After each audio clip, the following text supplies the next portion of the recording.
Hello, friends. Hello, friends. Welcome. Oh, I see some people are excited about this case already. Uh, for anybody that watches this stream as a video replay, please know that it originally aired as a live stream with interactive chat. So you will hear me interact with the people that showed up to see it live, okay? I see Trish and Tish and Ronnie Lynn. Hi, hello, hi Tish, hi Ronnie Lynn, hi Trish Edwards. Today we are revisiting Lizzie Borden, the Lizzie Borden case. This case it happened in August of 1892. So, we're like over 125 years, right? And people are still fascinated by it. Let's get to it. Who knows the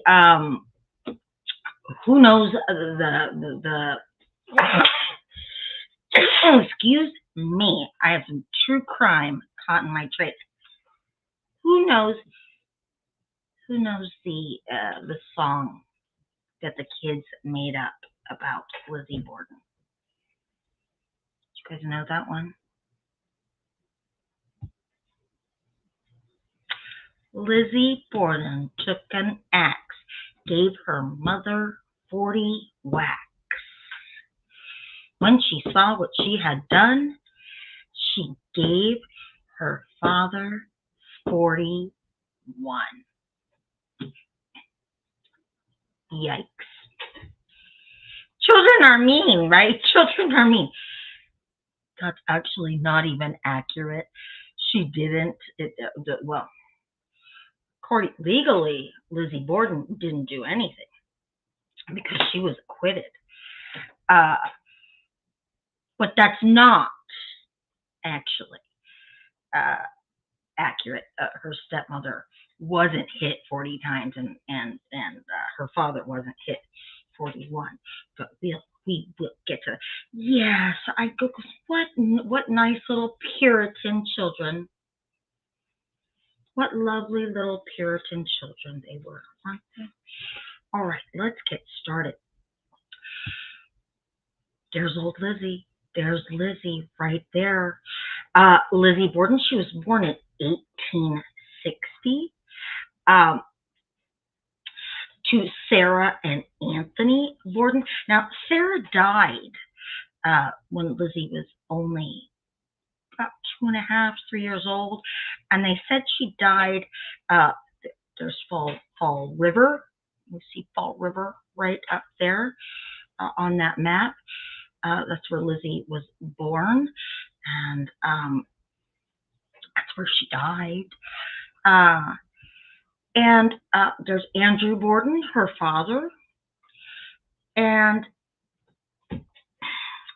Andrew was born. Listen, the Borden family and the family that he came from, they were very wealthy. They were very wealthy, and they lived up on the hill. Okay, that's where the wealthy people lived, in Fall River. And Andrew Borden's father or a family was actually responsible for founding Fall River. Okay, Fall River, Massachusetts. The family actually created that town or that city, right?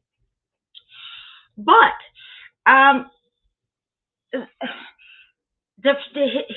his dad's side of the family, Andrew's father, Lizzie's grandfather, they suffered a little bit of financial problems. That's Andrew's dad right there. And he became a fishmonger, which a fishmonger was somebody that just sold fish on the street. And that's what that's where Andrew Borden came from, right? So Andrew Borden is oftentimes, well, not always oftentimes, I mean all the time, he's kind of put down a little bit for being frugal. But when you think of somebody whose family founded the town that you're living in, and had lived up on the hill, which is where you aspired to live if you were in that town. You wanted to live up on the hill with all the wealthy people, right? And then kind of had a fall from grace, if you will.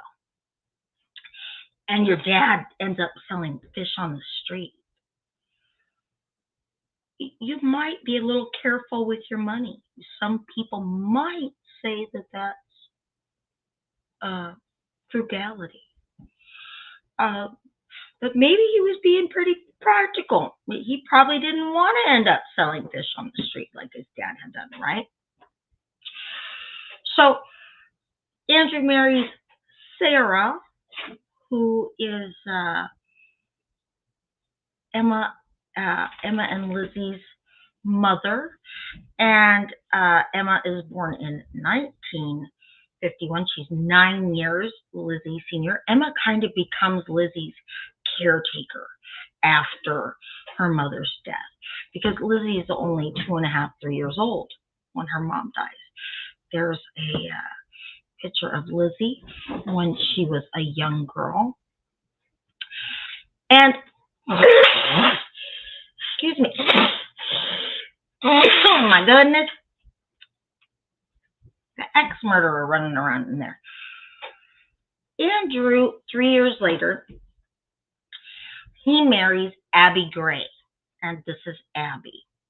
Andrew and Abby never have children. Emma, who of course she can remember her mom, right? Because she was 12, 13 years old when her mother died. So she remembers her mom. So she never refers to Abby as mother. Emma, from the time that Abby enters the girl's life, Emma calls her Mrs. Borden. But Lizzie was just a baby when Abby came on board, when Abby joined the family, right? So Lizzie always called, well, hello, Michaela, welcome. Welcome to Lizzie Borden. Lizzie, I know it sounds really cold to us, doesn't it, Tish? That a child would refer to her stepmother as, well, I don't even think she considered her a stepmother. I think she considered her her father's wife, and so she referred to her accordingly. If you're my father's wife and he's Mr. Borden, then you must be Mrs. Borden. But Lizzie always called, yeah, or could have just been a 13-year-old smartass. Very true. But Lizzie, because she was so tiny, just a baby, had no memory of her mother. When Abby came on board, joined the Borden circus, Lizzie referred to her as mother. And she did that up until 2 years before the murder. And what happened with 2 years before the murders, this is where they lived, okay, on 2nd Street, right up. Hey, now, no ma'am, nobody's trying to hear that. You go get your own show. It's called The Circus. You see what my shirt says. And that's why. Unfortunately, this is my circus, and those are my monkeys. I can't get out of that one. See what's happening? Do you see what's happening here? All right. So this is where they lived, and they lived on 2nd Street. It was only about a mile from town. And uh, the girls, Lizzie and Emma, weren't all that thrilled with it. Now, because they wanted to live up on the hill, right? And they knew that their dad had the means to do that. And they felt like he was just cheap. Like he was just cheap. And then they probably felt like he was, how kids do. Kids, they have a funny way of thinking. And when they think that they're not getting something that they want, they just think the parent's being mean and is just intentionally trying to deprive them of something that they should have, and all their friends have it, right? But in fact, before moving his family to this house, they had lived in a house that had 3 other families in it. And so Andrew found this home, and it was about a mile outside of the downtown of Falls River, because he had a lot of businesses. He was a vice president of a bank there. He was building a building there. He had stocks and was partners in several mills that were around. So he was close. He was kind of on the edge of downtown, right? And this was a tenement house originally. And so a tenement house would have been kind of like an apartment building back then, right? But he went and he renovated it. And where there had been a kitchen on the upstairs, because one family would live downstairs, one family would live upstairs, he got rid of the kitchen up there. But they did not have electricity like the people on the hill did. He still used gas for their lighting. It is a myth that they didn't have indoor plumbing. They did have indoor plumbing that went to the kitchen, and they also had I guess what you would call a latrine down in the cellar. It was a 2-seater, which I still find a little strange, because that's not really where I want to make conversation. But okay. It was a 2-seater, but it also had plumbing. But it was the kind where you had to pull the chain and then the water would come down. So they did have that. They had one maid. They had Bridget Sullivan. She was an Irish immigrant, and she worked for them. And I've heard a couple different stories about why she was called Maggie. I heard that she was called Maggie because that's what their former maid had been called. And so it said that the girls were being kind of snotty and just saying, well, you're the maid, and we're used to calling our maid Maggie, so your name's Maggie. But then I also heard that they lovingly referred to her as Maggie.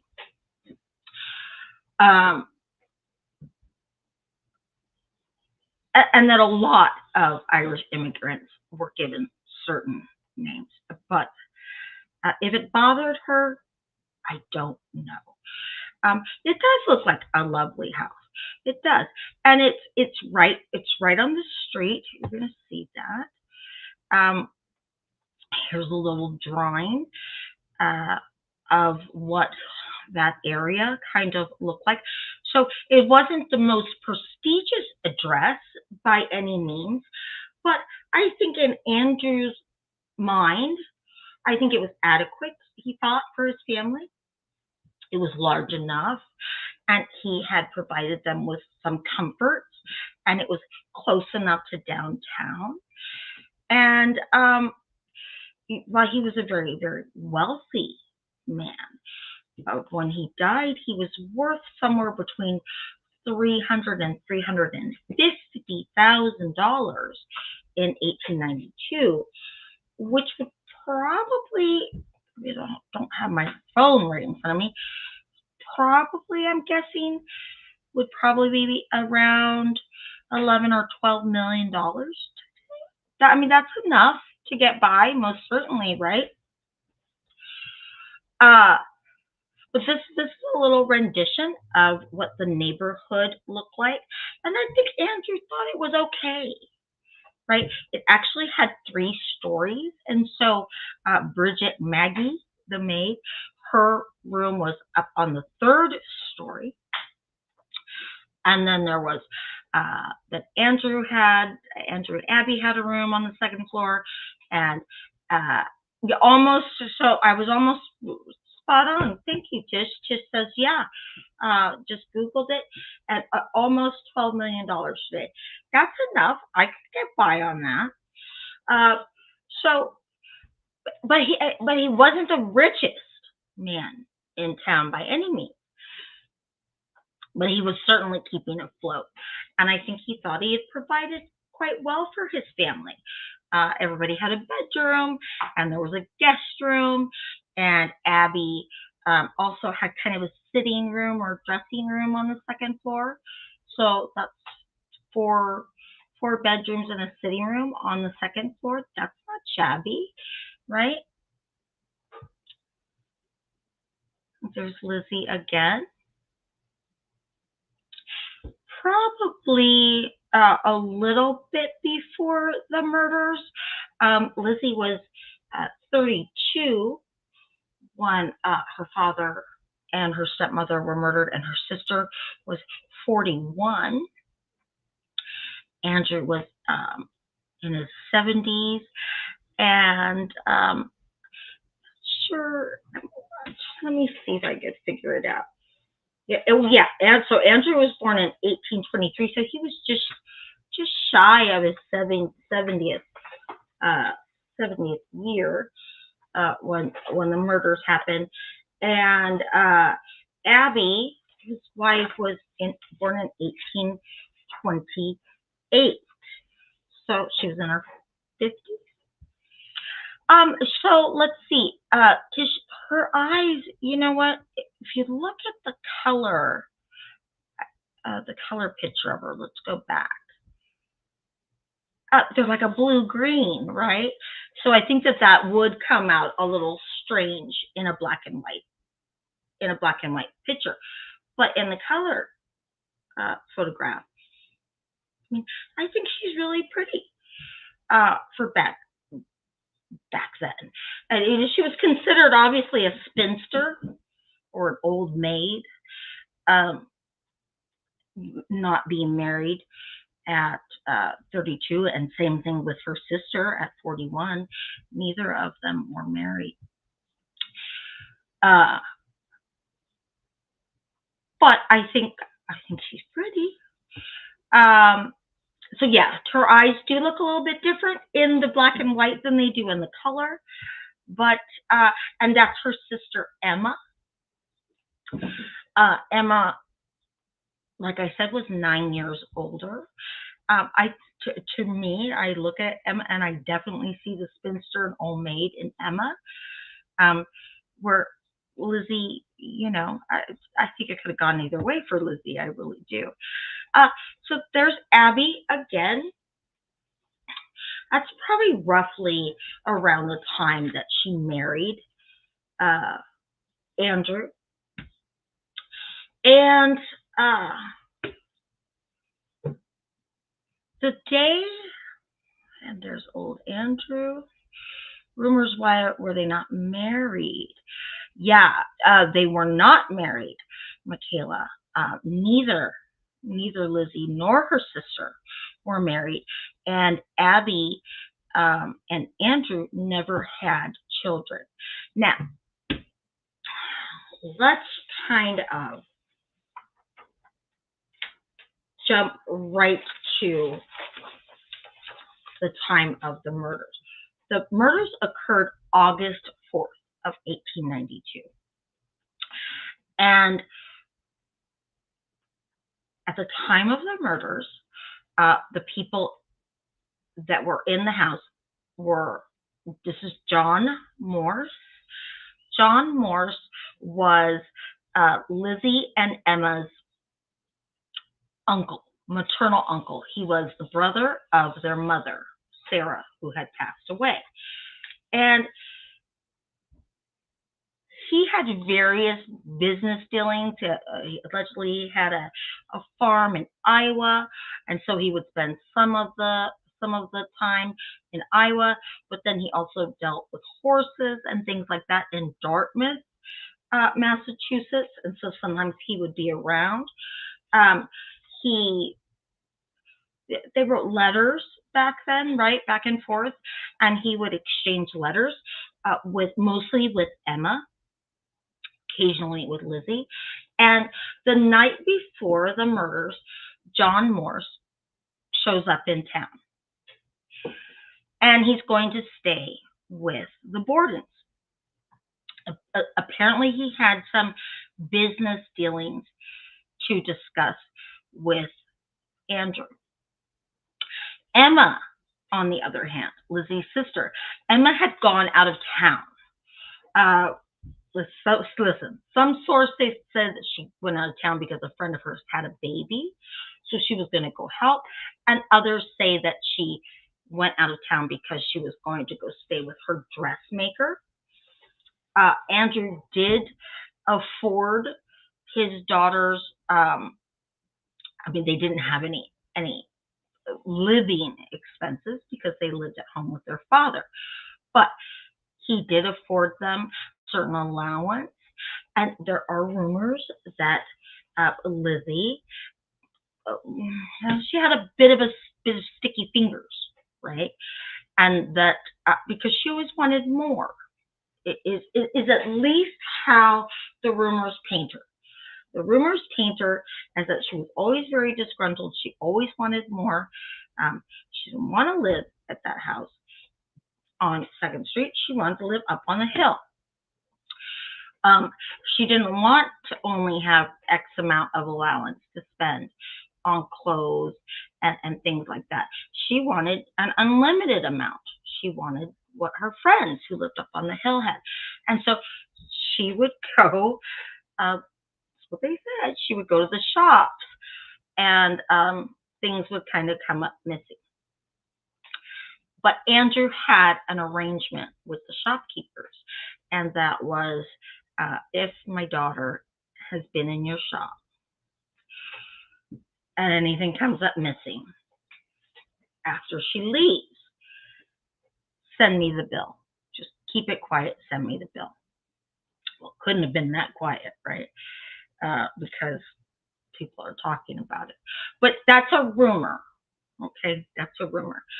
So Emma is allegedly out of town, either with the friend that had the baby or having dresses made, because all their dresses were handmade. And John Morse shows up. He shows up the night before the murders, and he has dinner, supper, they would have called it. He has supper with Andrew and Abby. Lizzie is out. She's out at her friend Alice's house. And Alice later testifies that Lizzie had some concerns, that she was very, very nervous, that the whole house was kind of nervous and on edge. As a matter of fact, the day before John Morse showed up, Andrew and Abby were violently sick. The whole house in general hadn't been feeling well for a few days. But Abby finally called a doctor. And when the doctor came, she told the doctor that she thought that they were being poisoned, that the whole family was being poisoned. Now, this was just a couple days before the murder. So I will tell you that when the autopsy was done, there was no poison found anywhere in Andrew or Abby's system. What the doctor said was that they were sick from eating mutton stew that had gone bad. So it's August, it's 1892. Andrew, may or may not have had an ice box. There was certainly no refrigerators back then, right? And the family, apparently Bridget, Maggie, the maid, had made a large pot of mutton stew, and Andrew was kind of a waste not, want not type of a guy, right? You're going to finish everything on your plate, and we're not throwing anything out, and we're gonna eat this for every meal until it's gone. And the doctor later said that no, that they probably had food poisoning from eating that mutton stew for 4 days in August. But Abby said to the doctor, I think we're being poisoned. I think the whole house is being poisoned. Meanwhile, Lizzie is telling her friend, Alice, that she feels very uneasy. She feels like something bad's going to happen. Andrew had an altercation on the street with somebody that was disgruntled. Someone said, I've heard it said that it was an employee that was disgruntled, and Lizzie told her friend, I think something bad's going to happen to Father, or to us. I just have this feeling. Lizzie comes home from Alice's. She goes straight to her room. She doesn't greet her uncle. She doesn't greet her father. She doesn't want dinner. I mean, who can really blame her, right? Emma's gone. And the family turns in kind of early. That's Bridget / Maggie, Bridget Sullivan. And the next morning, Bridget Sullivan gets up and she goes and asks Andrew, what should I make for breakfast? And Andrew says, don't we still have some more of that mutton stew? And so Bridget has to do what the master of the house tells her to do. But she also makes some Johnny cakes to go with it. But she's not feeling well at all.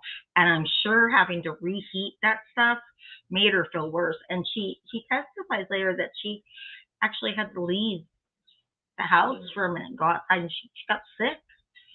She said she got really, really sick in the yard. And she had to come back in and finish serving breakfast to everybody. But she had a headache and she did not feel good that entire day. And in fact, she ends up laying down later, and she's upstairs in her room when Andrew's murdered downstairs. So John Morse is the first person down to breakfast, and then Abby Borden joins him, and then Andrew Borden comes down. They talk a little bit, and about 8:45, John Morse leaves the house. He's going to go visit a niece and nephew that are across town, and he has to take the cable car to get to them. After he leaves, Abby goes upstairs. She wants to start, she wants to take the sheets off in the guest room and remake the bed because John's going to come back. Not sure if he was meant to spend the next, well, I'm not sure he was meant to stay the day of the murders. Okay, I'm not really sure, but there was a conversation between John and Andrew says, make sure to come back in time for dinner. Dinner, that's how they refer to lunch. Okay, but breakfast was breakfast, but lunch was dinner, and dinner was supper. Okay, so John was going to be back in time for dinner / lunch. And then about 9:15, Andrew leaves, and he's going to go downtown to check on his businesses. So he, as I said, he's a vice president at a bank here in Falls River. He goes into the bank to check on that. He stops by a couple of the mills and checks on that. He also stops by. He was having a brand new office building. It's the Andrew Borden building. It's still there today. This is it. He was having a building constructed, so he wanted to stop and check on that. There's a picture of it today. So he's out and about. Meanwhile, back at home, Abby is right Ronnie, instead of that old mutton stew. Ronnie Lynn says, I would go to McDonald's. Or something. They must have had a cafe or something.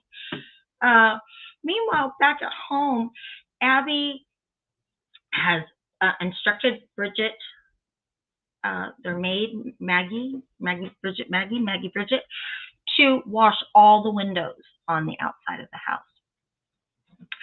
And then Abby heads upstairs to take care of the guest room. She wants to refresh it before good old Uncle John comes back, right? Or McMuttons. Yeah, just says maybe McMuttons. Yeah, that might be a little more his style, right? And we're not really sure where Lizzie is, but she's at home. So the only people that are at home right now is Bridget, Maggie, the maid, Abby, Borden, and Lizzie. There's another picture of the house. So lots of windows. Bridget Maggie is outside doing the windows. She says she stops for a little bit because she's friends with a maid who's a maid in another one of the houses nearby. And so she kind of hangs over that fence that you see right there. And excuse me, oh boy, all excited because somebody's moving the paper. All excited. That's very exciting, I guess. So, for them. So, she's kind of lollygagging, gossiping with her friend, the maid, and she later testifies that while she was doing that, she didn't see anybody on the street. Because, remember, very shortly, that's going to become a big question, right? After Andrew and Abby are found dead, was anybody seen? Were there any strangers? Because the first thing that the police thought, it had to have been some deranged stranger that just wandered in. But this was the side of the house, and that's the fence where Bridget Maggie was talking. And then back behind the house, you can see what was referred to as the barn. And Lizzie, at some point, uses the barn as an alibi for where she was during her father's murder. She says she went out to the barn to look for some lead sinkers because she was going to go on a fishing trip with some of her friends, and this was confirmed. That wasn't the fishing trip wasn't BS. She was very good friends with the daughter of a doctor. There was a lot of doctors in this town, and was in fact meant to go and stay with them at their summer home on August 8th, which is just 4 days later. So, and there was also a pear tree back there. So Lizzie's probably the smartest one in the bunch. She's not eating any of that mutton, right? And she said she went out there and was looking for the lead, for the sinkers for the fishing trip, and then she sat out there and ate like 5 pears. So, but that's where the barn is, and there's a side door with some steps that you might be able to make out in that picture. Okay. This is not, well, this is the exact room, all right? But this is obviously not the exact furniture where Abby Borden is found murdered. And she's found on this side of the bed, in between the bed and the dresser. It's another picture of the house. So, I mean, it's a nice house. It's a nice big house, right? Andrew Borden comes home, gets back home. Remember, he left about 9:15. Gets home somewhere between 10:45 and 11. He goes to that side door and it's locked. Can't get in. So he comes around to the front of the house and he can't get in either. That door's locked as well. He's not really feeling that great. And he's getting a little frustrated. He starts to bang on the door, and he's kind of fumbling for his keys, but he's not used to that because he's not used to the doors being locked.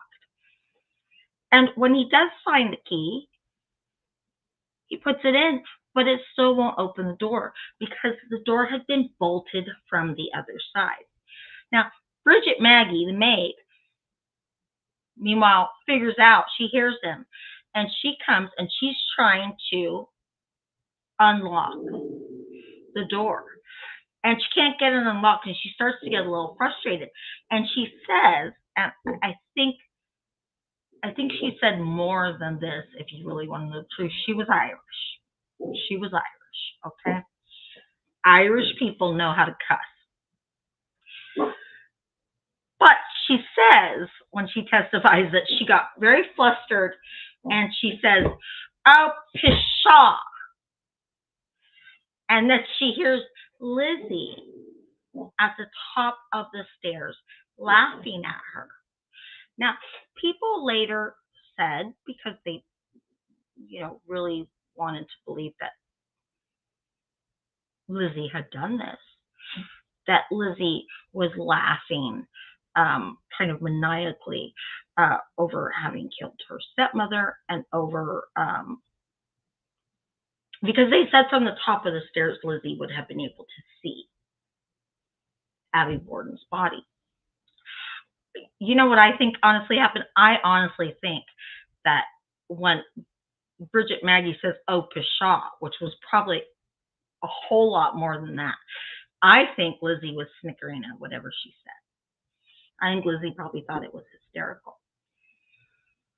Andrew finally gets in the house, and he goes upstairs to his room for a minute. He walks through the house, but he goes up the back set of stairs. And then after about 5 minutes up there, he comes down and he lays down here in the sitting room. And this, again, it is the actual room, not the actual furnishings or the carpet. The house is now a bed and breakfast, but it's fairly close to what the sofa looked like. And we will see the sofa. He lays down. Lizzie, now, this is where her story during the inquest later is going to get a little confusing. Bridget Maggie comes in, and Lizzie asks her, "Are you going to go out? Are you going to go out and do any shopping today?"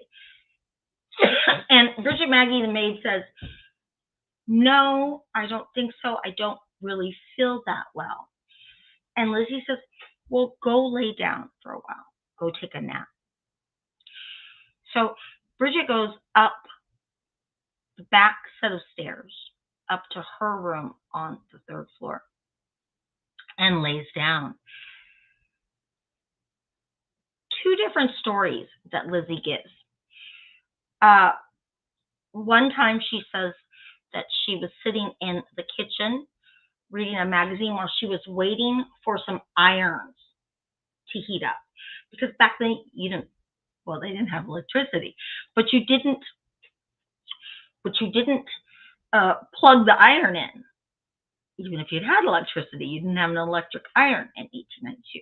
You had to heat up those irons on the stove, right? And then go like this. You probably had to have several irons, so you could have one heating up and one that you're ironing with. And then the other story was that she was out in the barn looking for the lead sinkers and eating the pears, right? Ryland says, "What was the point of bolting the doors?" Well, the theory that the prosecution came up with was that the point of bolting the doors was Lizzie didn't want to be interrupted by either her father or Bridget, right? Remember, Bridget Maggie, the maid's outside washing the windows. Her dad, her father, Andrew, has gone to town, but he's going to be back at some point before dinner/lunch, and so is Uncle John, right? So the theory was that she bolted the door so that she wouldn't be interrupted while she killed Abby. Andrew lays down to take a nap, and it's about 15 minutes later.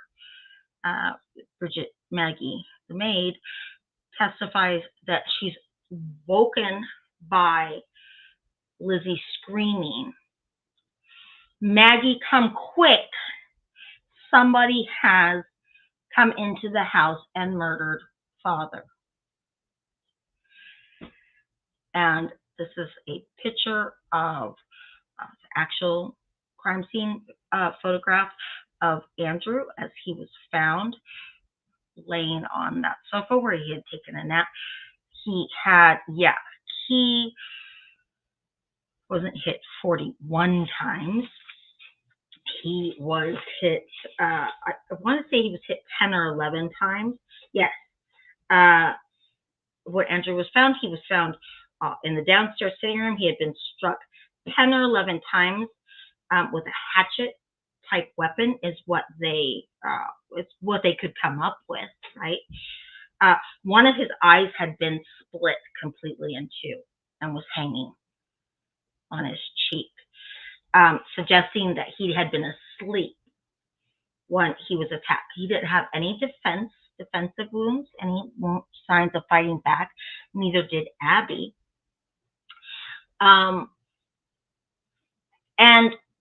when Maggie came running downstairs, Lizzie said, "Hurry, hurry, hurry, go across the street and get Dr. Bowen." Maggie runs across the street. Dr. Bowen wasn't there. He was out on a house call. And as Maggie's coming back, another neighbor sees her and says, "What has happened?" Maggie says, "What happened?" And that neighbor sent for another doctor. Lots of doctors in this town, I'm telling you. When the doctor, all right, now, and let me tell you something. You think, well, why not immediately go to the police? Well, they did go to the police, but eventually somebody went to the police. This happened to be the day that the police were having their annual picnic. So all the police and detectives were out somewhere on this picnic having a great time. And there was just a captain and one detective at the station. So when somebody went to the police station and said, "We need you to come quick, something's happened," this poor detective, has to run across town. He goes in, finds Andrew Borden dead. He turns around, takes off, and goes running back to the station and tells his captain, "Oh, he's dead," right? And the captain sends him back. And a little while later, he comes running back again and says, "She's dead too." And by this time, they have figured out a way to get some of the other detectives to come there. When the detectives get there, they determined that Andrew must have been murdered right about 11 a.m. And they determined that because his wounds were still, the blood was still flowing. It hadn't coagulated yet. So they said he must have been murdered relatively early, right? It's another picture of Andrew's body. The next couple pictures are going to be pretty graphic, even by today's standards. When the detectives had come in and they began to talk to Bridget Sullivan and to talk to Lizzie, because they were there when whatever happened, they asked Lizzie, "Where is Abby? Where's your mother?" is what they said. And Lizzie said, "She's not my mother." And for one, and two, somebody came to the house with a note. One of her friends was sick, and she left. That's all I know. Now I'll tell you, no friend ever came forward and said that they'd sent a note, and no note was ever found. And then about 5 or 10 minutes later, Lizzie goes, "Well, maybe I heard her come back in. She might be home. Well, everybody's pretty excited about this, right? Not excited like yippee. Pretty excited because while it was a pretty big house, there's a lot of commotion going on. And if Abby was home and was okay, she most certainly would have come upstairs if she'd been down in the cellar, or come downstairs if she had been up on the second floor, right? And there's also a pretty big mass of people that are beginning to kind of surround the house. And so when they were able to get some detectives back and some officers back from the picnic, they had some officers stationed outside the house because a couple people had just come walking right in, people that knew Abby and Andrew. They just came waltzing right in the house. And so they stationed an officer out there. So when they hear that Abby is somewhere in the house, they set out looking for her. And Bridget and one of the neighbors, just as they start to go up the stairs, they see Abby Borden's body.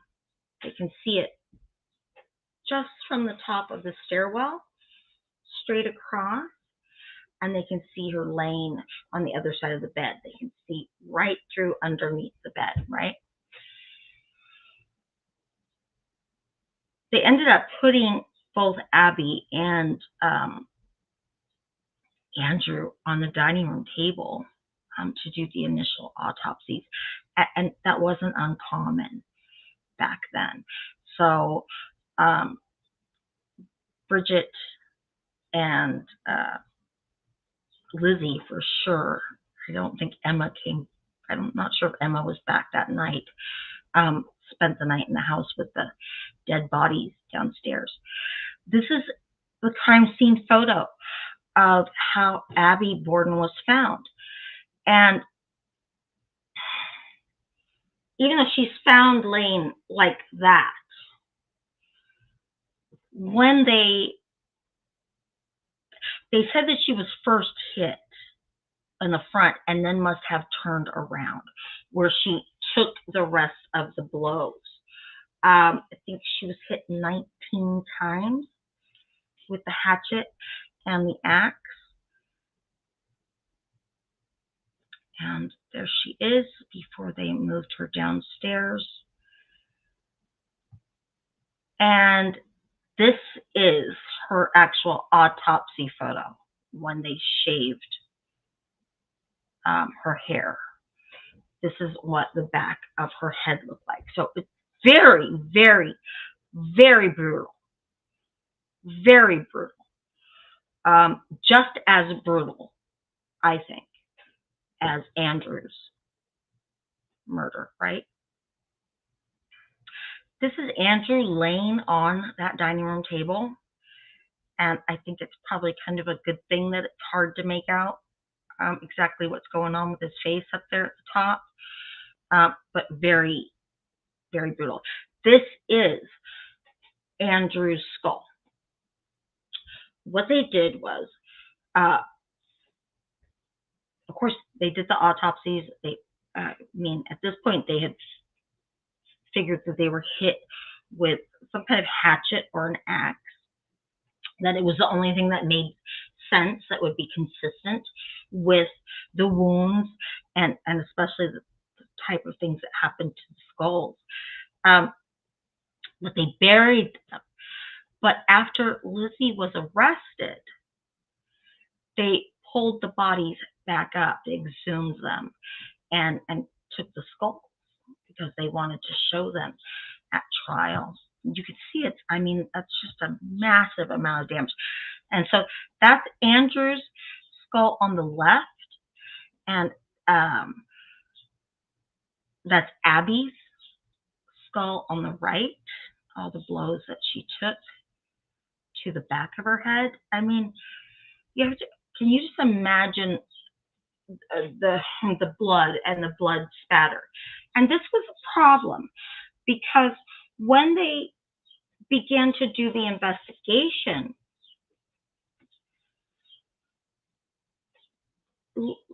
Lizzie didn't have a drop of blood on her. She was, according to Maggie Bridget Sullivan, she was wearing the exact same dress that she'd had on all day long. When the detectives went through Lizzie's laundry, they did find some underclothing that had a very small amount of blood, and they found some rags or cloths that had blood. And when they asked Libby, Libby said, "Well, I'm menstruating." So I mean, they left that alone. Definitely. Some of the officers didn't like Lizzie's attitude, and some of them, they found some contradictions. They also felt that she was like way too calm and a little too cold and a little too aloof. But then later it came out that the doctor, when he arrived, had given her morphine to calm her down, to keep her from going into shock over what had happened. And matter of fact, when she went to trial a year later, she was still being treated with morphine, even while she was in jail for that whole time. And so she didn't take the stand. But that's her defense attorney said that was the reason for the inconsistent statements. And it was also the reason for her attitude. She was she was on some heavy medication. Uncle John, remember good old Uncle John? This is the hatchet that was found downstairs in the basement. The police, when they were investigating, they actually found 2 hatchets and a couple axes, and they found a hatchet head with a broken, it was broken off the handle, and it was in this box of kind of discarded tools that were just down in the cellar. But they said that this hatchet in particular, not only was it the right size to have made some of the blows that Abby and Andrew sustained, they also said had the broken handle, right? And then they said it appeared that it had been rubbed, like with soot from the fireplace, or from something down in the cellar, and they felt like that had been done in an effort. This is how they theorized it, that had been done in an effort to hide the fact that maybe it had blood on it, right? Meanwhile, Uncle John has come back, right? He's coming back for lunch.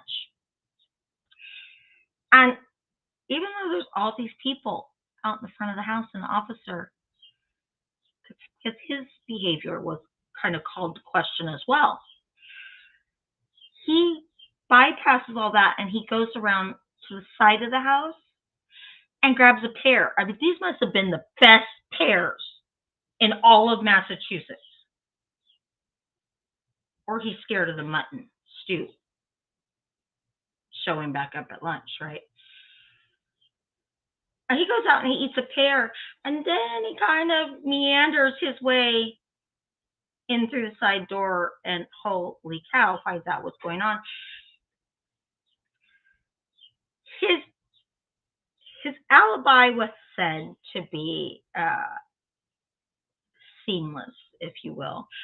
He had been with his niece and nephew who were across from town, but then also he had taken the cable car back, and he even remembered the cable car, the guy who was running the cable car, his number, like his ID badge or something.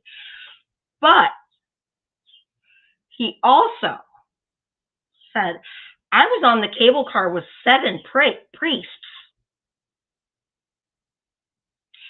And when the police went later and found the cable car operator didn't remember Uncle John. But he said, yeah, there was 7 priests for sure. because that's not going to be something that you're going to forget, right? So they really ruled Uncle John out. I'm not sure why Bridget Sullivan, Bridget Maggie the maid, I'm not really sure why she wasn't considered a serious suspect. Let's just say that. She's never really been, it has been alluded that perhaps her and Lizzie were in cahoots.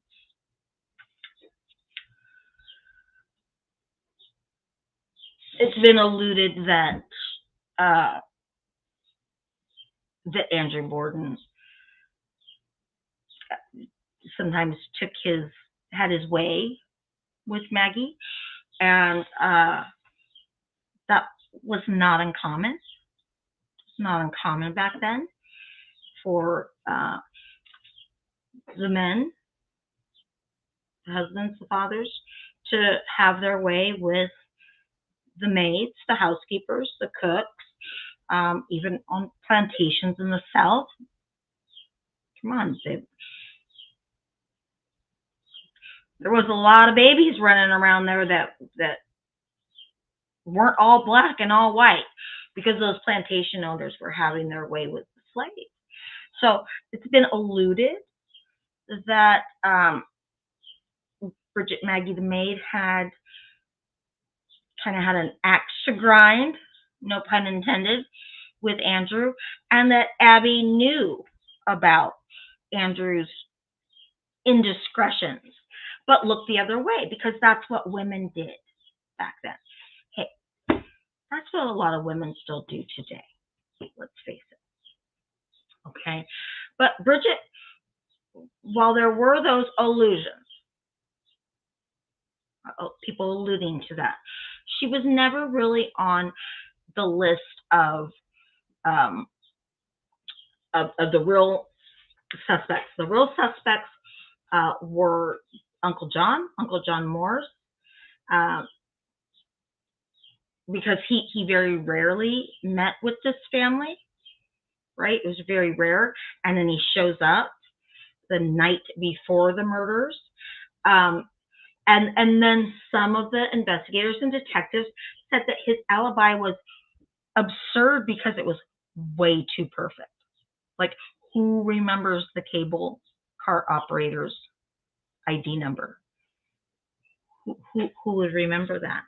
So they said that it was just way too detailed. It was way too perfect.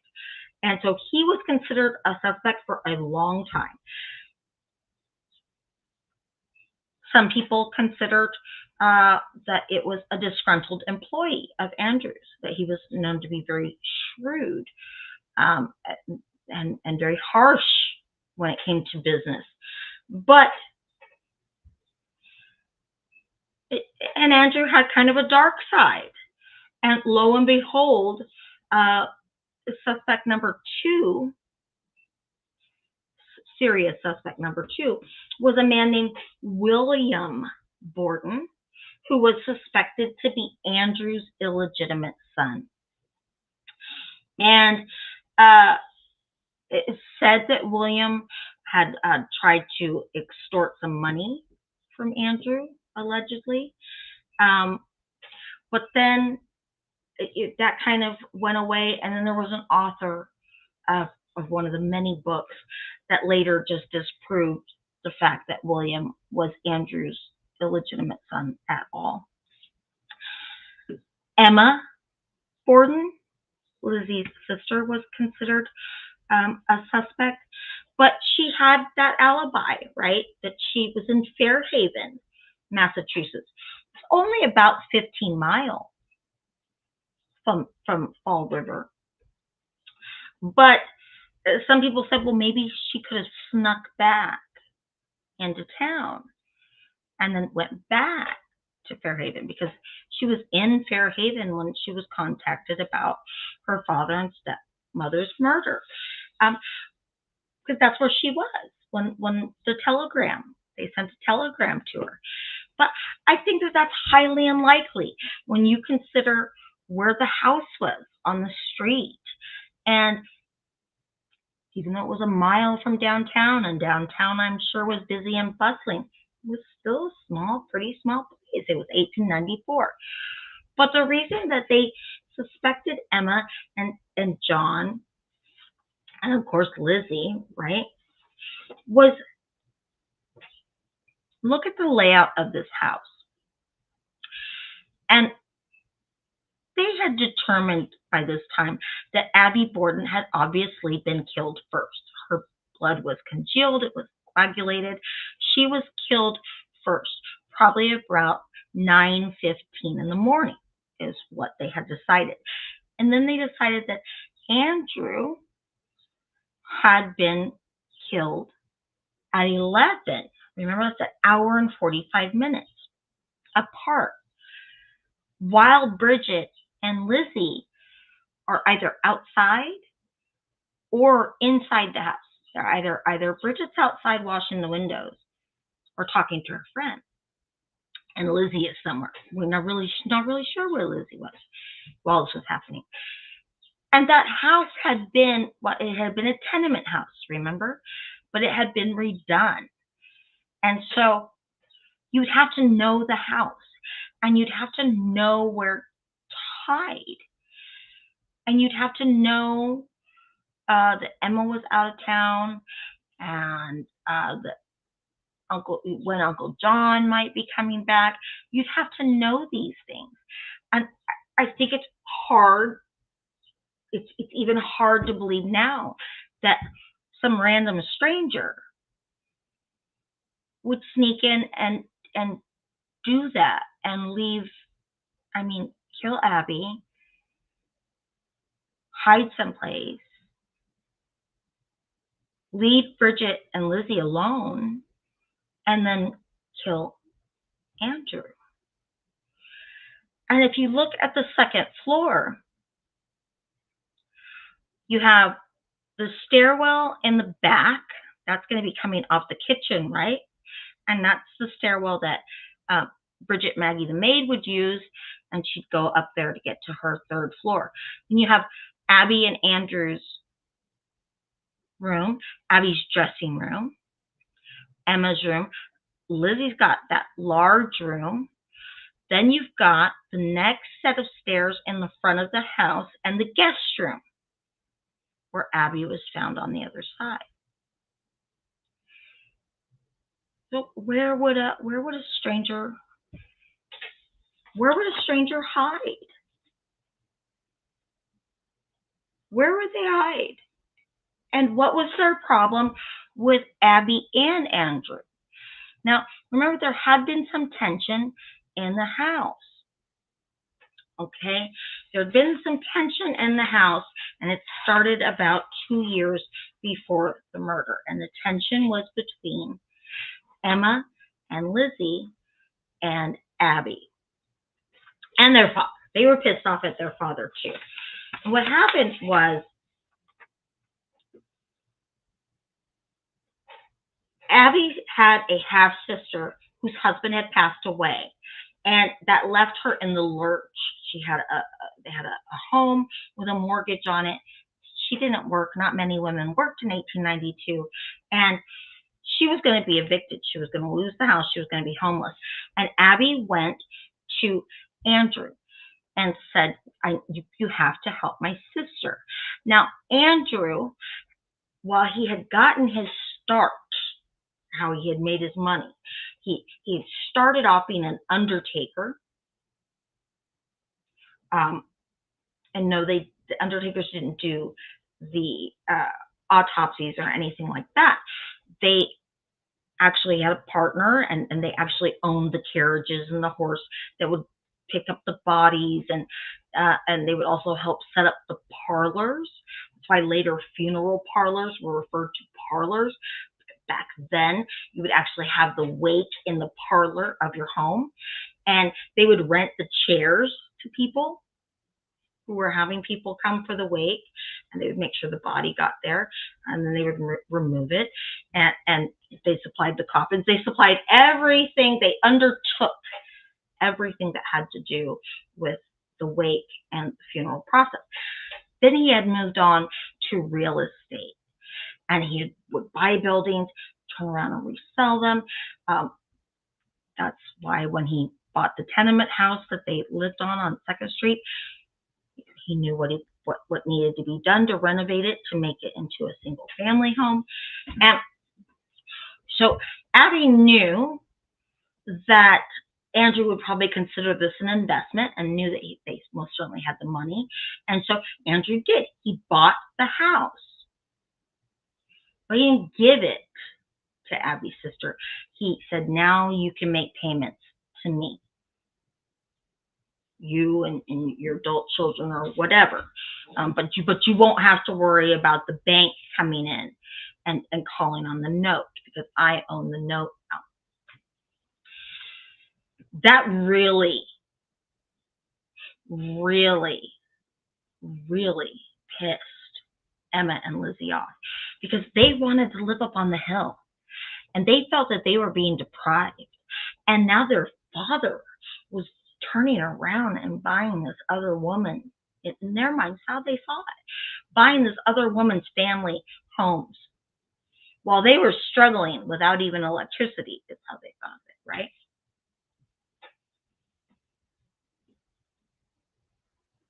So that's when Lizzie began to refer to Abby Borden as Mrs. Borden, just like Emma did.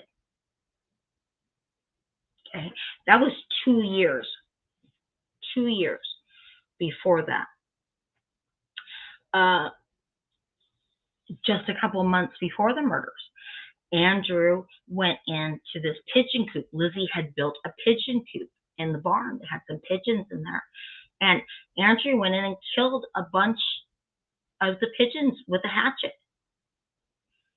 because he believed that the pigeons were drawing neighborhood children and stuff around to his barn, and he didn't like that, so he was going to get rid of the pigeons. So he went in and killed them.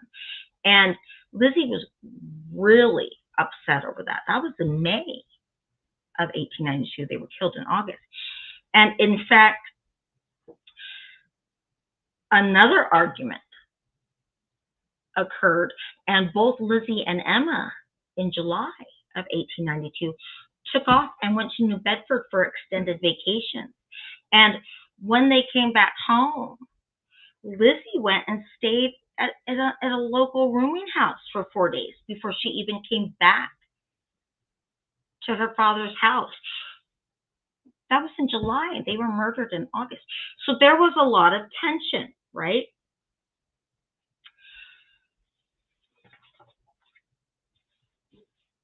The police were under an incredible amount of pressure to find this murderer. So they do arrest Lizzie. She is put in jail. She's in jail for about 10 months before she goes to trial. She had 2 very, very, very, well, you know, when they look, right, even I think today, if they look at a murder, they're going to want to see motive and opportunity and money. As we know, when we've done these cases, money is for some reason, it's a great motivator for people to kill other people. And of course, the rumors come out that, you know, Lizzie is a shoplifter, and about the internal arguments in the family. But Emma's got that alibi, and Emma and Lizzie are the only ones that really are going to benefit. And that's another reason that Uncle John was ruled out. Because even if he had murdered Abby or Andrew or both, he wasn't going to get any money. And the prosecutors actually came up with the reasoning that Abby was actually murdered first. Because if Andrew had been murdered first, then part of his fortune would have gone to Abby's family. So Abby had to be murdered first. Because once Abby's out of the way, then all of Andrew's fortune goes to Lizzie and Emma. And Emma's got a stone cold alibi. Uncle John had an alibi, even though the police thought it was too squeaky clean. Nothing ever came of the illegitimate son. Like I said, they for whatever reason never really considered Bridget Maggie the maid. So Lizzie is locked up, and she's got two great attorneys. One of them, in fact, was the ex-governor of Massachusetts. She really had the best. She really did have the best defense that money could buy. And she went before a tribunal of judges. So there was 3 judges that sat on the case. She did have a jury. This is the actual courtroom in Falls River where her trial took place. She had a jury of 12 men because women were not allowed to sit on juries at that time. Maverick, women didn't sit on any juries in this country until I think 1951. And the courtroom was packed. There was a lot of women that came to watch the trial. At one point, the prosecutors let it be known that they have the skulls, that they're gonna produce the skulls of Andrew and Abby into evidence, and Lizzie stands up and just faints. She just falls out. This case got as much coverage in 1892 as the OJ case got. It was a national case. Lizzie Borden even made, this is not Harper's Daily, but that was a huge magazine back then. She was in that. Where she's in another magazine about the trial. The problem was they had no bloody clothes, right? Lizzie had no blood on her. You would think you guys saw the damage that was done to those skulls. Hatchets or axes have a wooden handle. You would think there would have to be some kind of damage done to her hands, right? I mean, this wasn't a hard-working gal. It's not like she had calloused hands from working. They had a maid, right? She taught Sunday school.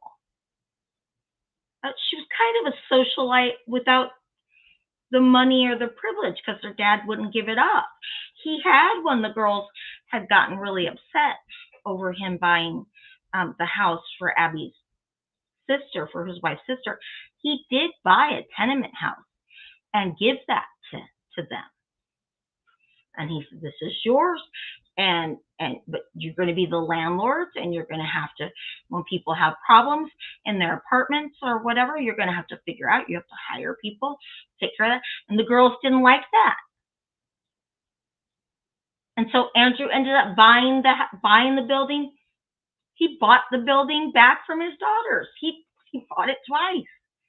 Because he paid for it the first time, and then he paid for it again, right? Bought it back for $5,000.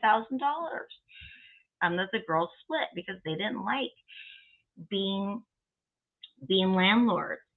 There was a lot of dispute over where Lizzie was when these murders happened.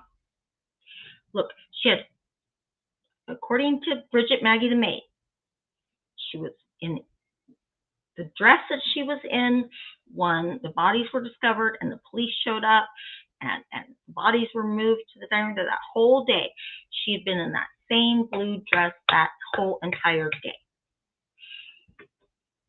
She didn't have any blood on her body, not on her hair, not her hand. Now, remember, no showers back then. You guys saw those hairdos in 1892. They were pretty elaborate. It's not like you could just go take a shower and blow dry your hair before anybody's there. They didn't have any of those capabilities. But that kind of hairdo, I mean, that's when they probably had to do like the rag curls and stuff like that.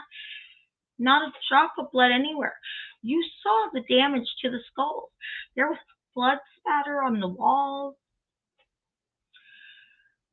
but nothing on Lizzie. And so this was hard for the prosecutors to get around. The prosecutors had said that, well, the killer must have removed the handle of the hatchet because it would have been covered in blood. Well, how would Lizzie have gotten it off? How would you get? I don't even know how you would get a hatchet off of a handle. Would you have to chop it off with another hatchet? I don't know. And then where was the handle? Where'd that go? Not like she called an Uber and went across town someplace. They said that she'd probably burned the dress that she was wearing. But Bridget Maggie, the maid, said she was in the same dress the whole day. They said when Bridget Maggie, the maid, that she was like went to her room or entered the second floor around 10:58 a.m. That she had left Lizzie and her father downstairs. Remember, they said that Andrew got killed at probably around 11 a.m., right? But Lizzie had told, Bridget said they were downstairs together. But Lizzie had told several people that she was in the barn looking for the sinkers and eating pears. A detective came and said, went into the barn. The floor was covered in dust. There wasn't even any footprint in the dust. And we would have seen footprints if she had been in there. And by 11:10 is when Bridget Sullivan says 10:58 a.m. She goes upstairs. And Lizzie and Andrew are downstairs. And at 11:10, Lizzie is yelling for her. Maggie, come quick. Someone has broken in and killed father. A pharmacist came to testify, and he said that the day before the murders, somebody who looked a lot like Lizzie had come into the pharmacy looking for prussic acid, which is essentially like cyanide, okay? And that she said she needed it to clean a sealskin cloak. Lizzie did have several sealskin cloaks, but the pharmacist, druggist, wouldn't sell her the poison because she didn't have a prescription for it. She wanted a dime. She wanted 10 cents worth of this poison. I couldn't be sure that it was her, but he did come in and testify and said somebody that really looked a lot like her. Now, one of the judges said no, there was no, even though Abby had said that, remember, she had called the doctor and said she thought the whole family was being murdered or poisoned. Someone was trying to kill him with poison. When they had done the autopsy, there was no poison found. And Lizzie did have sealskin cloaks, but she didn't admit to having gone to the pharmacy. And so one of the judges ruled that out. And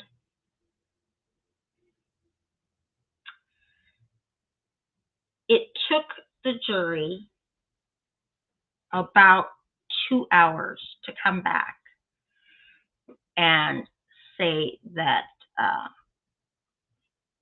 all 12 of the men all agreed that Lizzie was innocent, so she was acquitted. The courtroom broke out in cheers. People outside of the courthouse, it broke out in cheers.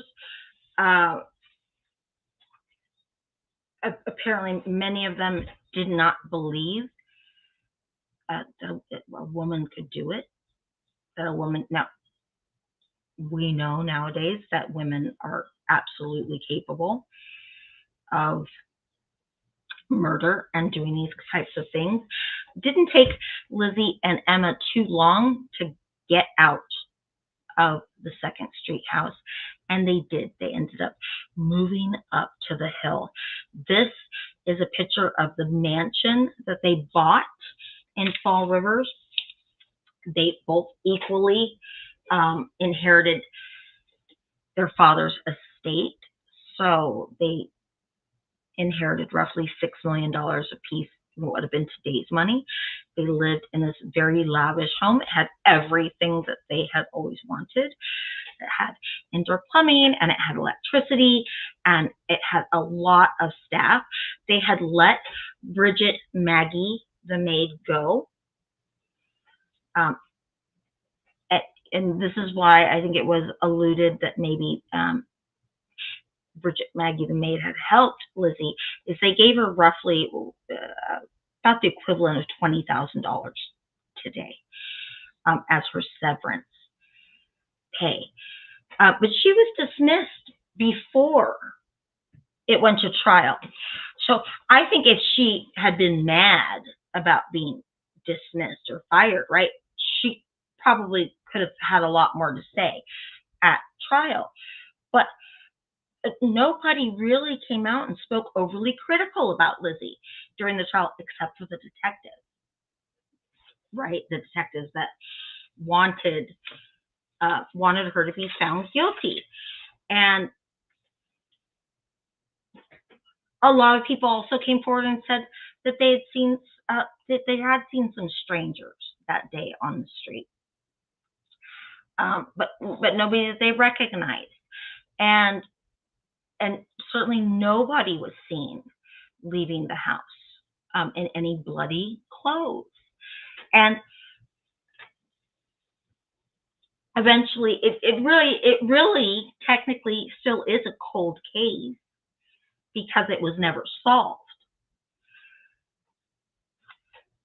But Lizzie was acquitted legally. Now, remember all those cheers and everything that were heard inside the courtroom and outside the courthouse? Well, that didn't last too long, because even though Lizzie was found innocent inside the courtroom, in the court of public opinion, a lot of people considered her guilty. She was no longer really accepted at the church where she had taught Sunday school. A lot of her friends, former friends, shunned her. She ended up, she eventually at some point changed her name from Lizzie to Lizbeth, right? Moved into this house. They named it Maplecroft. Lizzie named it Maplecroft. And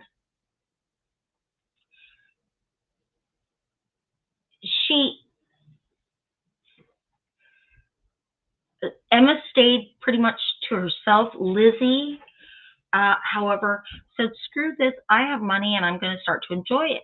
Lizzie started taking a lot of trips to New York. She would, this is Lizzie in later years, she would go to New York and she would attend plays. She loved to go to Broadway, and she would go shopping, and she made a lot of friends in the theater community, and she would invite them back to Maplecroft and allow them to stay there. She was said to be very generous with her staff. In her later years, she spent a lot of time with her chauffeur and her chauffeur's wife. And when they had a daughter, they named their daughter after Lizzie. She put another one of her housekeeper's sons through medical school. She loved animals, and she loved the theater. Now, a little bit, I would say maybe 2 or 3 years before Lizzie's death, Lizzie and her sister had a falling out.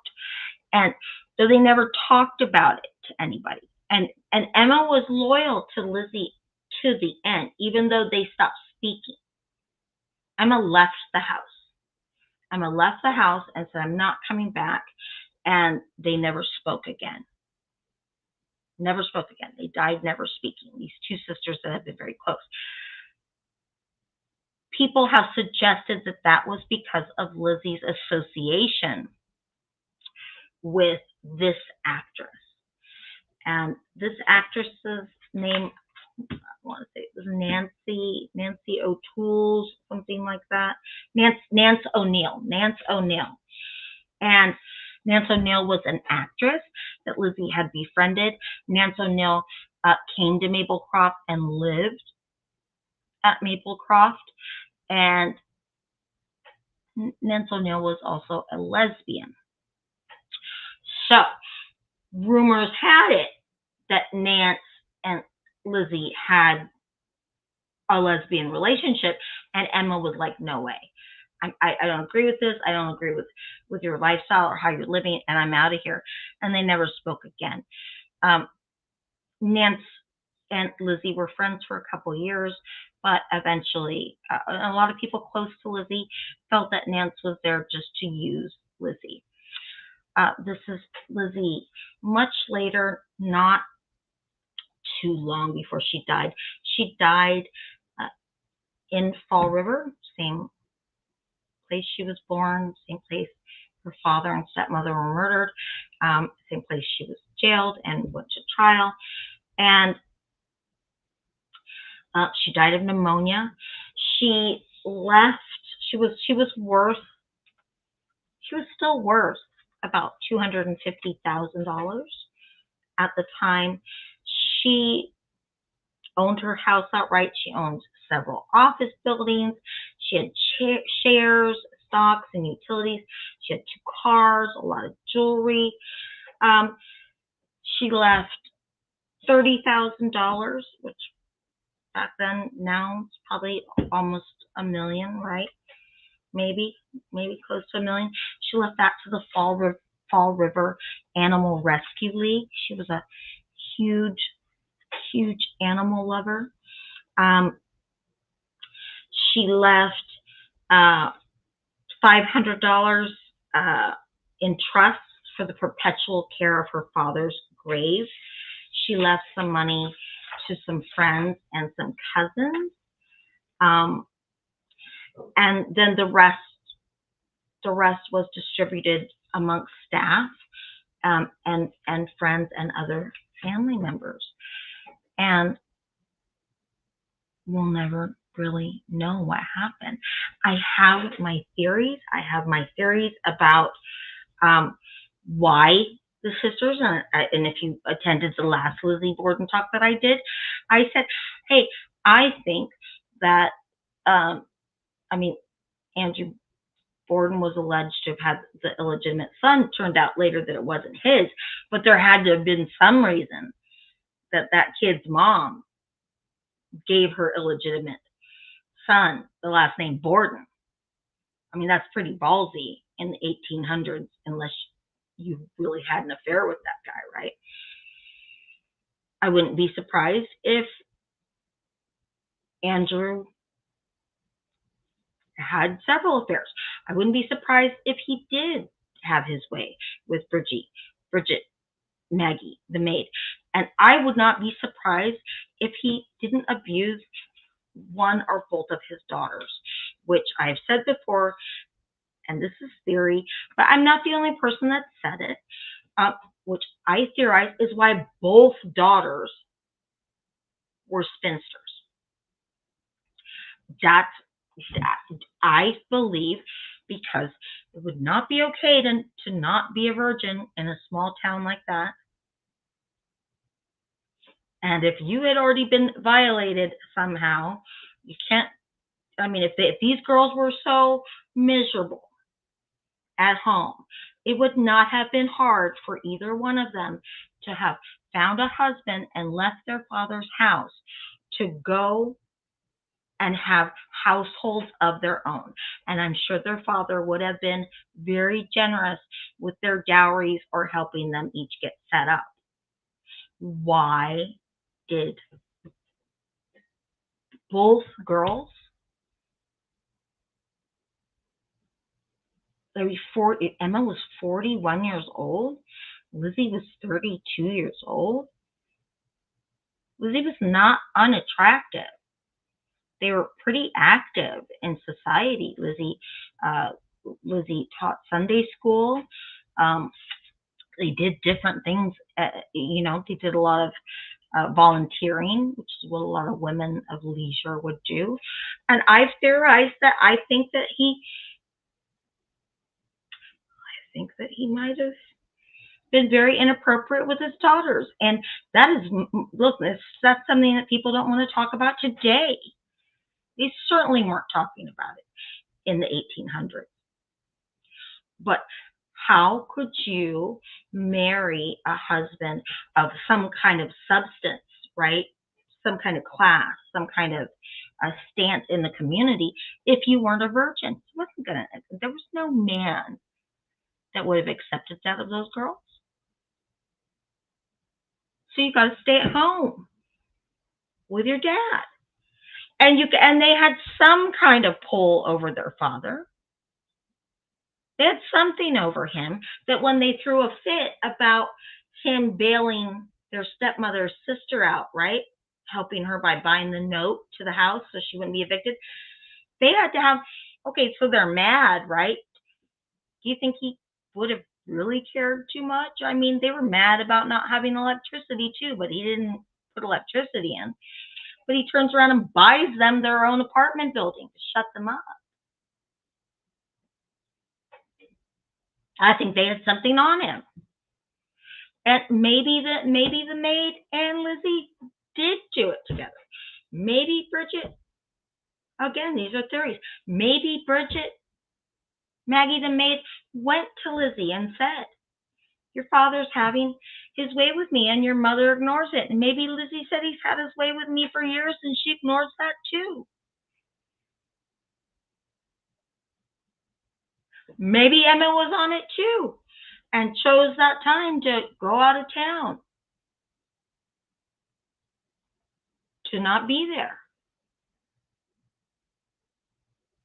But do I think Lizzie did it? I don't know who. I don't know who did. Where'd the blood go? Where'd the hatchet handle go? If that's what was used, right? And if that hatchet with the missing handle wasn't used, where did the real murder weapon go?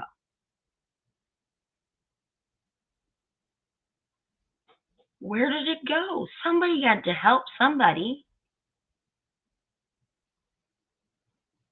I don't know. What do you guys think? What do you guys think? Would not surprise me if those were. Maybe Uncle John had a part in it too. I don't know. Maybe Uncle John, came in. Maybe the girls had written him and said, we just found out Father's doing this to the maid, and he's been doing it for years. And he thought, my God, my dead sister's children have been abused by this monster. And maybe he swept in, but allegedly had the alibi and he wasn't there. But when he left, did he take anything with it?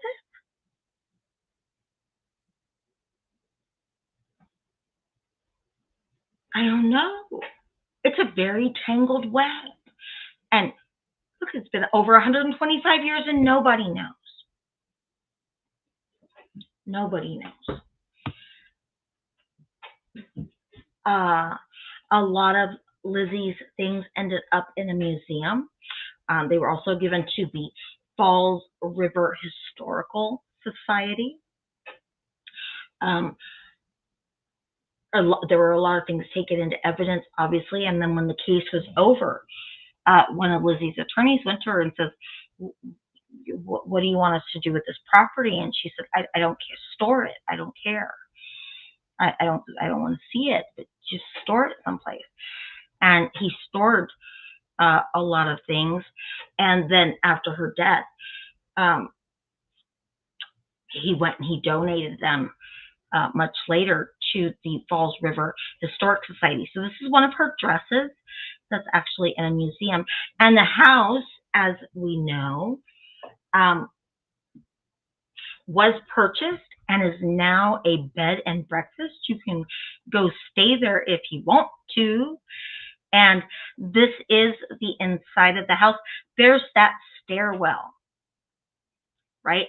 So if you look at that stairwell, it's where it starts to make that curve up top, is where Bridget, Maggie the maid, and the neighbor going up that stairwell went up and stopped because they got eye level and they could see Abby Borden's body on the other side of the bed. Michaela said, did modern forensic test this stuff? Well, I mean, they have the skulls, right? And they have the hatchets, but I don't think anything was ever. They certainly never got any DNA or anything off of it, and the handle was gone, so you wouldn't get any. You'd have to find the handle if the hatchet that was missing the head, because we don't know what they were really murdered with, right? But I will tell you this, that a few years ago, probably more than a few years ago, 48 Hours, right? The news, it's that news show, and they do all true crime stuff, right? 48 Hours got together a group of experts. They got a prosecutor and a defense attorney, and they got a lady that had been a homicide detective that was now a crime scene investigator, and they got another guy that specialized in crime scenes, and they got them together, and then they got together a jury of 12 men and women, and they put Lizzie Borden on trial again, using the exact same evidence and using the exact same, whatever was permitted in, they had her transcript from her trial, and whatever was permitted in the courtroom in 1893 is when she went on trial, is all that was allowed to be shared with the jury when they recreated this. I want to say they did it. I want to say that they did it in like 2005, 2006, but then there's another part of me that thinks it was a little bit later. But at any rate, fairly recently, they put this in front of another jury, and the jury acquitted her again. Was simply not enough evidence to say without one doubt that Lizzie did it. Today, she was acquitted again.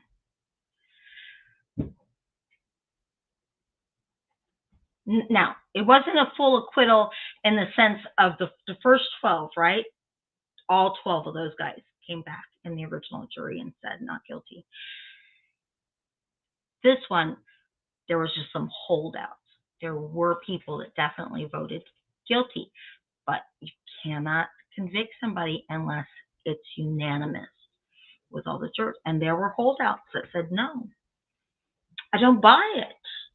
Look, Bridget, Maggie the maid, had been fired. She'd been shit-canned, right, in between the arrest and the trial, and she still went on and testified, no, Lizzie was in that same dress the whole day.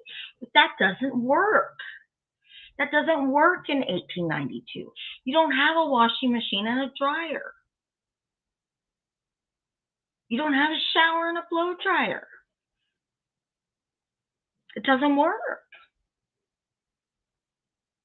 Somebody's lying. They couldn't catch anybody in it. This is the sitting room, right? It is the actual room where Andrew was murdered, but this is the bed and breakfast now. It was said that they've done a wonderful job with it. This is the dining room where the bodies were laid on the table, not the same table, obviously. Michaela, it has been suggested that she did it naked. Michaela said maybe she did it naked. That has been suggested. It has been suggested that she was naked and that she got cleaned up and then got dressed again. And so in that cupboard, in that cabinet over there, it's really hard to make it out.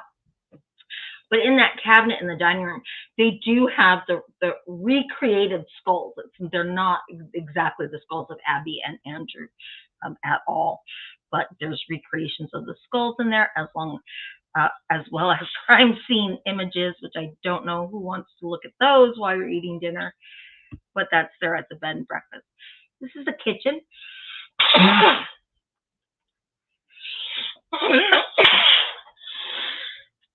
Oh boy, more true crime caught in there. This is the kitchen. That's the door leading down to the cellar, right? Another view of the kitchen. Spacious house.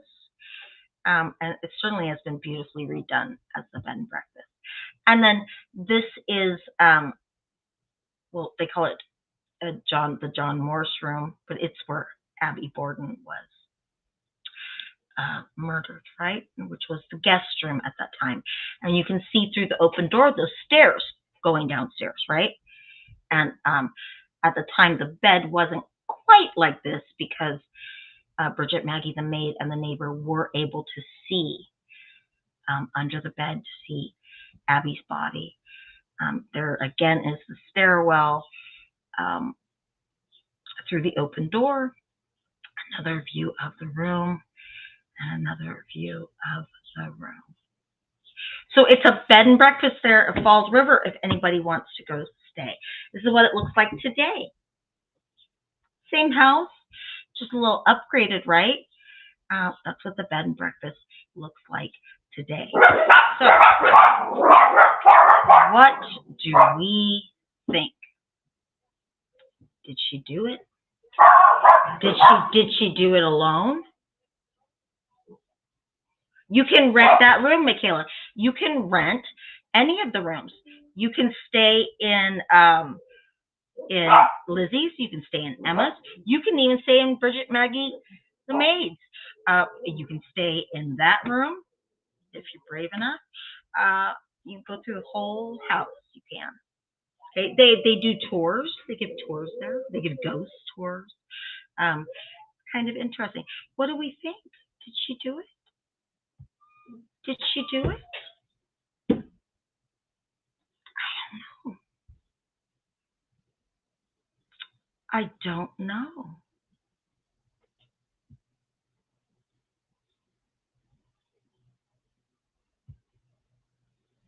I don't know. It's a head scratcher. It's fascinating. It's fascinated people ever since it happened, right? And that's all I got for you. I gave you everything that I got. Gave you everything that I got, including my theories, which aren't the nicest. Nobody wants to hear that stuff, but it's still what I think. And I hope you enjoyed this one. The last one I did didn't have all the pictures and stuff that you could kind of apply to everything. So thank you, Tish. Thank you. I enjoyed it. And we'll be back next week. I'll be back next week. We're going to end this month with Bonnie and Clyde. Okay? We're going to see what those two were up to. All right. Thanks for joining me, everybody.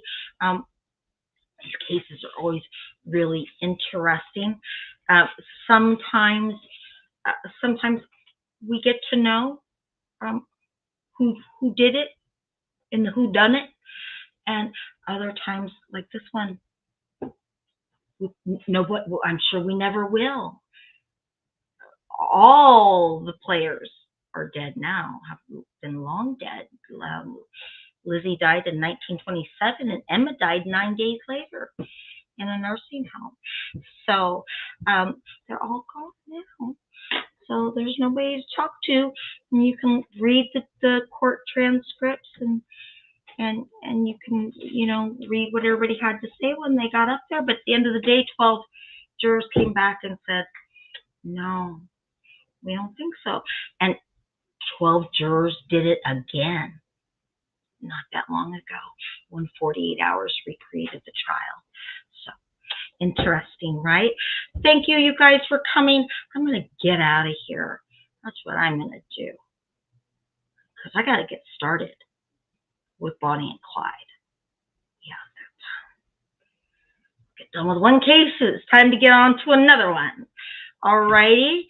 Thank you, guys. That you never look at pears the same way, never look at a hatchet the same way, never take a nap on the couch the same way.